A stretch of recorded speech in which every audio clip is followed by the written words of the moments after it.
कांवड़ यात्रा जिन जिन रास्तों से बड़ी तादाद में गुजरती है, वहाँ के दुकानदार, मकानदार और ठेले वाले, ये सब लोग अपना नाम का बोर्ड लगाएं। लोगों ने इस पर बोर्ड लगा भी लिए हैं, अपना नाम भी लिख लिया है।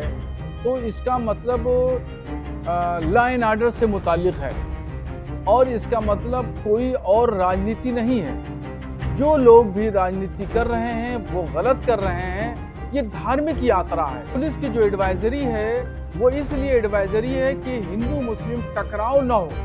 कहीं पर छोटा भी अगर विवाद होता है तो उसको कंट्रोल किया जा सके, उसको निपटाया जा सके और उसमें लोग चिन्हित हो सके कि कहां से और किस तरीके से विवाद हुआ। मगर अखिलेश यादव ने इसको एक सियासी रंग दे दिया है और उसको हिंदू मुस्लिम दो धाराओं में उसको तकसीम कर दिया है। आप ये बताइए, रेडी पटरी और ठेली वाला बेचारा वो अपने नाम की तख्ती लगाएगा, ये कौन सा फरमान हो गया आपका? ये बेतुके तर्क हैं कि साहब लहसुन प्याज की सब्जी हम नहीं खाते उस वक्त में, इसलिए ये पवित्र चीज़ है और इसको इसलिए कराया गया है ताकि उन चीज़ों की पहचान हो जाए। ये सारी चीज़ें गलत हैं। मेरा मानना ये है, मैं यूपी सरकार से ये डिमांड करता हूँ कि ऐसे फरमान नहीं होने चाहिए। 22 जुलाई से कांवड़ यात्रा शुरू हो रही है। यूपी के मुजफ्फरनगर में कांवड़ यात्रा को देखते हुए कांवड़ रूट पर दुकानदारों को पुलिस की ओर से खास निर्देश दिए गए हैं। शिव भक्तों की आस्था को देखते हुए दुकानदारों को अपने नाम की नेम प्लेट लगाने को कहा गया है। कुछ लोग इस फैसले का स्वागत कर रहे हैं तो कई लोग विरोध। वहीं इस फैसले को लेकर मुस्लिम धर्मगुरुओं की भी अलग अलग राय है। मुजफ्फरनगर में दुकानों पर नेम प्लेट लगाने के फैसले का मौलाना साजिद रशीदी विरोध कर रहे हैं। आइए पहले साजिद रशीदी को सुनते हैं। देखिए, ये फरमान बिल्कुल ऐसा है जो गले से उतरने वाला नहीं है। मैं आपको एक उदाहरण देता हूँ। एक आदमी चाय की दुकान भी अगर खोलता है तो उस चाय की दुकान पर लिखता है रशीदी टी स्टॉल। कॉफ़ी की दुकान खोलता है Rashidi coffee house. Chicken mutton की दुकान खोलता है उस पर भी अपना नाम लिखता है। सब लिखते हैं, खाने पीने की सारी चीज़ों में नाम लिखा हुआ होता है। अब बचा क्या है? रेडी पटरी और ठेली वाले। आप ये बताइए, रेडी पटरी और ठेली वाला बेचारा वो अपने नाम की तख्ती लगाएगा, ये कौन सा फरमान हो गया आपका?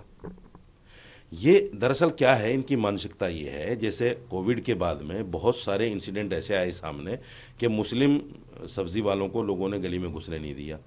चूँकि दिल्ली के अंदर ख़ास तौर से केजरीवाल ने कह दिया कि जमात वाले जो है ये फैला रहे हैं कोविड, मुसलमानों के साथ उसको जोड़ दिया, तो मुसलमान सब्जी वालों को मार पिटाई भी हुई, गली में घुसने नहीं दिया। ये वही मानसिकता है कि हिंदू मुसलमान से ख़रीद ना सके, यानी इनका सोशल बाइकाट करो, इकोनॉमिकल बाइकाट करो इनका। और ये बाइकाट जब भी होगा जब पहचान होगी, जब मुझे पता होगा कि इस दुकान पे साजिद रशीदी खड़ा हुआ है, साजिद रशीदी इसका नाम है, तभी तो बाइकाट करूँगा ना। तो इसलिए जानबूझकर इन्होंने ये फरमान निकाला है ताकि हिंदू समझ जाए कि ये मुसलमान की दुकान है, और फिर वो आगे की बात कहने की ज़रूरत है नहीं कि भाई इसे सामान नहीं लेना। अगर कहेंगे तो खुलकर सामने आ जाएगी। मानसिकता वही है। मेरा मानना ये है कि सरकार ये कहती है कि 70% मांसाहारी लोग हैं हिंदुस्तान में। चलिए, मैं मानता हूँ एक मुसलमान मांस खा के आया और दुकान पे खड़ा हो गया, मैंने मान लिया, क्योंकि मुसलमान तो मांसाहारी होते हैं। जो 18% है मुसलमान हिंदुस्तान के अंदर, 20% लगा लीजिए, 70% का आंकड़ा है सरकार का, तो 50% कौन लोग हैं? हिंदू हुए ना। अगर हिंदू मांस खाकर दुकान पे आके खड़ा होता है, या हिंदू दुकानदार के जो चेले चपाटे हैं अगर वो मांस खाते हैं और उन्हीं बर्तनों में रात में अपने लिए मांस बना के खाते हैं और सुबह फिर खड़े हो जाते हैं उसमें बगैर लहसुन प्याज की सब्जी बनाने के लिए, तो कैसे पहचान करोगे आप? ये बेतुके तर्क हैं कि साहब लहसुन प्याज की सब्जी हम नहीं खाते उस वक्त में, इसलिए ये पवित्र चीज़ है और इसको इसलिए कराया गया है ताकि उन चीज़ों की पहचान हो जाए। ये सारी चीज़ें गलत हैं। आपकी क्या डिमांड है यूपी सरकार से? आप क्या चाहते हैं? मेरा मानना ये है, मैं यूपी सरकार से ये डिमांड करता हूँ कि ऐसे फरमान नहीं होने चाहिए। आपने 2024 से पहले, इलेक्शन से पहले भी इस तरह के फरमान करके देखे हैं, उनका रिजल्ट आपने 2024 में देख लिया। आने वाले वक्त में इसका रिजल्ट और भी बुरा होगा। उसकी वजह क्या है कि 95% हिंदू मुसलमान के साथ रहना चाहता है। 95% हिंदू, वो नहीं चाहता कि मेरा मुसलमान भाई मैं उससे लड़ूं, क्योंकि हमारे कारोबारी भी रिश्ते हैं। जी। बहुत सारी छोटी चीज़ें जो है वो मुसलमान बनाता है और हिंदू उसको ख़रीद के सेल करता है, बड़ा फ़ायदा हिंदू लेता है उससे। मैंने तो तैयार कर दिया उसको 10 रुपये में, लेकिन उसको 25 रुपये में बेच रहा है। बहुत सारे हमारे कारोबारी फ़ायदे भी हैं, हमारे पड़ोसी भी हैं हिंदू, मिलना जुलना भी है हमारा उनके साथ में, बहुत सारी चीज़ें हैं। हिंदू भी नहीं चाहता कि इस देश में नफरत फैले और हम आपस में अलग अलग हों। ये सरकारों के साथ जो लगे हुए लोग हैं, नेता लोग, मुट्ठी भर लोग, ये इस तरह की मानसिकता लेकर चले आते हैं। इसलिए मैं कहता हूँ, नसीहत करता हूँ, इन चीज़ों को छोड़ दो अगर सियासत में आगे चलना है, नहीं तो पतन हो जाएगा। उधर मौलाना शहाबुद्दीन रज़वी ने प्रशासन के इस फैसले का स्वागत किया है। उन्होंने विपक्ष को भी आड़े हाथों लिया। देखिए, उत्तर प्रदेश ने नज़्म व नफ्स यानी लॉ एंड ऑर्डर को बनाए रखने के लिए एक एडवाइजरी जारी की है और ख़ास तौर पर डीआईजी सहारनपुर, एसएसपी मुजफ्फरनगर ने इस एडवाइजरी को जारी करके कहा है कि कांवड़ यात्रा जिन जिन रास्तों से बड़ी तादाद में गुजरती है, वहाँ के दुकानदार, मकानदार और ठेले वाले, ये सब लोग अपना नाम का बोर्ड लगाएं।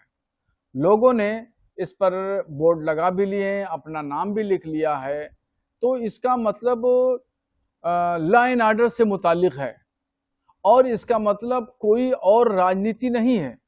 जो लोग भी राजनीति कर रहे हैं वो गलत कर रहे हैं। ये धार्मिक यात्रा है। इस धार्मिक यात्रा जो आस्था से मुताल्लिक है, इसका खिलवाड़ सियासत में नहीं करना चाहिए। और ये पुलिस की जो एडवाइजरी है वो इसलिए एडवाइजरी है कि हिंदू मुस्लिम टकराव ना हो। कहीं पर छोटा भी अगर विवाद होता है तो उसको कंट्रोल किया जा सके, उसको निपटाया जा सके और उसमें लोग चिन्हित हो सकें कि कहां से और किस तरीके से विवाद हुआ। मगर अखिलेश यादव ने इसको एक सियासी रंग दे दिया है और उसको हिंदू मुस्लिम दो धाराओं में उसको तकसीम कर दिया है। यह निहायत गलत नजरिया पेश किया जा रहा है। ये मुसलमानों को हिंदुओं से और हिंदुओं को मुसलमानों को लड़ाने की साजिश रची जा रही है। अखिलेश यादव को मैं आगाह करना चाहता हूं कि वो राजनीति करें, सियासत करें, खूब सियासत करें। इलेक्शन अभी 3 साल बाद आएंगे, फिर वो खूब राजनीति करें, मगर धार्मिक मामलात को लेकर के वो हिंदू मुसलमानों के दोनों के दरमियान टकराव पैदा न करें। अभी मुहर्रम के जुलूस गुजरे हैं, बहुत शानदार तरीके से अमन और शांति के साथ मुहर्रम के जुलूस निकले। पुलिस की अच्छी व्यवस्था थी, उन व्यवस्थाओं की वजह से कहीं कोई टकराव की नौबत नहीं आई।